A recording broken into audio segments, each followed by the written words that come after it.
chote wanahitaji uwezo wao na ubora wao kuonyesha ndani ya uwanja. Kwa hiyo tunasema kwamba Watanzania wameenjoy soka, hakuna malalamiko. Ukizungumzia ushindi wa makando kando unamaanisha nini?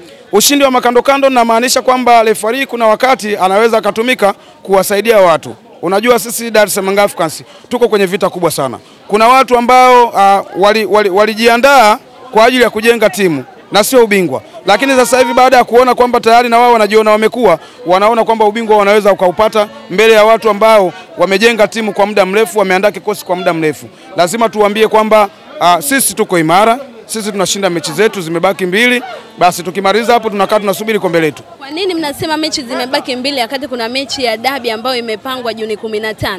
Hiyo mechi ya dabi tayari imeshafutwa kwetu, sisi hatuna mechi hiyo. Imefutwa kwa nyie Yanga. Yes. Lakini bodi ya ligi na mamlaka ya soka inaitambua hiyo mechi. Wanaitambua na watakwenda kucheza wao peke yao kwa sababu sisi hatuitambui. Kwa sababu Dar es Salaam Africans tulikwenda tarehe 8 Benjamin Mkapa. Tumekwenda kushiriki mchezo namba 184. Lakini wakati tuko pale Benjamin Mkapa wenzetu hawakutokea na waliahirisha mechi kwamba hawatashiriki ule mchezo saa 8 za usiku. Wewe kama chombo cha mpira unashiriki vipi taarifa ya mtandaoni kupitia tena usiku wa manane? Unakuja unaahirisha tena, mbaya zaidi wanasema mchezo bado upo mpaka kwenye mida saa 4 saa 5. Mchezo wanajua upo, lakini baadaye unakuja kuahirisha mchezo. Kwa hiyo kwetu sisi hatuko tayari kushiriki mchezo wa kihuni. Hatuko tayari kushiriki uhuni. Umeelewa bwana? Kwa hiyo sisi tunasema tuliitwa Benjamin Mkapa, tulikwenda. Huwezi kuniambia kwamba Yanga ndo aliwazuia Simba wasifanye mazoezi. Sisi sio shida zetu huko. Meneja wa uwanja amewazuia kwa kuwa hana taarifa ya kwamba wao watakwenda.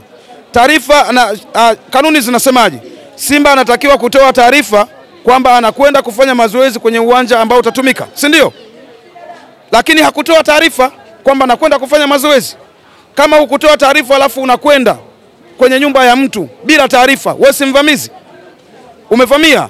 Kwa hiyo miongoni mwa watuhumiwa namba 1 waliohusika kuvuruga ule mchezo ni pamoja na Simba. Kwa hiyo ni miongoni mwa watu ambao wanatakiwa kuchukuliwa hatua za kisheria. Kama unashiriki kuwabeba wahalifu, unataka sisi tuje kushiriki uhuni? Hatuwezi kucheza mchezo wa kihuni kama ule. Hatuko tayari. Naweza mkakosa ubingwa kwa namna hiyo, maana msipopeleka timu wenzenu watapewa alama hizo 3. Wawape, kwani sisi mbona hatukupewa? Tumeshazoea kuonewa.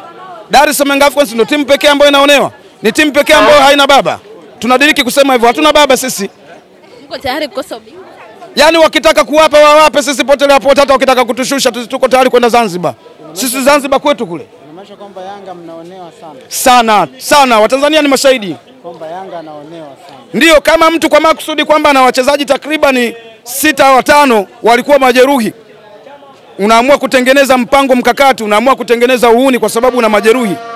Unashindwa kuja uwanjani, unategemea nini? Dar es Salaam Africans na wanayanga wamemwamini Engineer Harris. Engineer Harris anawaongoza wanayanga wengi wenye imani na yeye.